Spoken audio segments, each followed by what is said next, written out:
I was sitting on my couch, sipping lukewarm coffee, when the uneasy feeling hit me like a wave. It started as a simple flicker on the TV screen, the security footage from the front door camera. I'd just asked the landlord, a guy named Mark, to send it after some late-night noises. What I saw didn't sit right. The camera was grainy, black and white, but the movement was clear. Someone, me, or someone who looked like me, lingered by the door longer than necessary. A shadow darted behind the porch light, just out of view. I rewound it. The footage was weirdly clipped, skipping seconds. Not normal at all. I lived alone in a modest 2-bedroom apartment in a sleepy Ohio suburb. The kind of place where the neighbors nodded but rarely stayed long enough to chat. Mark was the landlord, a guy in his early 40s with a tight smile and 2 bright eyes. He'd always been professional, if distant, friendly enough to collect rent without complaint, but never a man to cross. Except, over the last few weeks, I'd started feeling like I was under a microscope. I shrugged it off. Maybe paranoia, maybe the stress of my new job, but the security footage made it real. Someone was watching me. Maybe more than watching. Mark was supposed to be just the guy who handed me keys and fixed the plumbing, but I'd caught glimpses of something else, something I couldn't shake. When I moved in 3 months ago, he had a way of lingering a little too long, asking questions that didn't quite fit.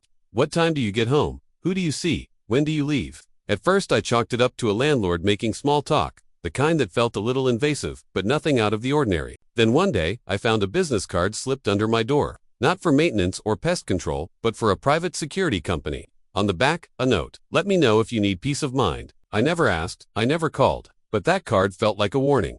I hadn't always been this suspicious.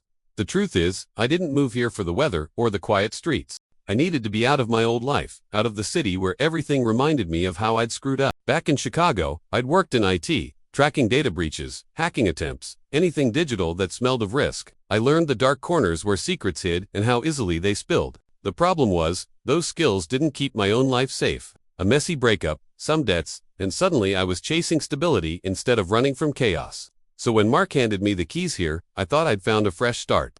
But fresh starts come with their own shadows.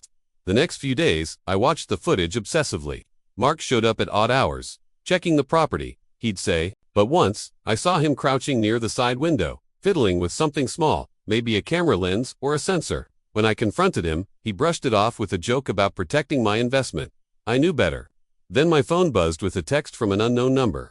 It was a photo, me leaving the grocery store, taken from across the street. The caption, "Nice place you've got here." I froze. Someone had been watching my every move, collecting my private moments like trophies. That's when the paranoia turned to something else, determination. I started digging, just like I used to with data breaches. I hacked into the Wi-Fi network that Mark had set up for tenant convenience. It was unsecured, sloppy. Through it, I found a folder labeled tenant data on a server he managed. Inside were photos, videos, everything from security cameras, plus screenshots of my emails, texts, even my online banking. It was worse than I thought. Mark wasn't just watching me. He was harvesting my private info, cataloging it. For what? I didn't know. But now, I had proof. I spent the next 2 nights piecing together a plan. If Mark wanted to play dirty, I'd play smarter. I set up my own camera, small, hidden, with a direct feed to my laptop.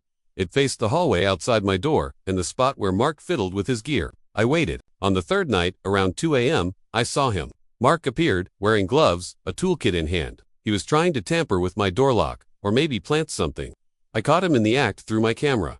But I didn't call the cops yet. Not quite. Instead, I recorded everything and sent it, all of it, to the local police, anonymously. I also emailed it to a neighborhood watch group I'd found online. Morning came, thick and gray. Mark showed up at the apartment as usual, knocking politely. When the police arrived an hour later, they found him trying to disconnect cameras from other tenants' doors. He was arrested on the spot. Turns out, Mark had a habit of spying on tenants to blackmail them or sell their info. I packed up that same day. The place no longer felt like home. I loaded the last box into my car, looked back once, and locked the door. I drove away without looking in the rearview mirror. What this really meant was that privacy, something I thought I could buy with a lease, was a fragile illusion, and some people will invade it quietly, waiting for the right moment. But not me, not anymore. I moved away forever.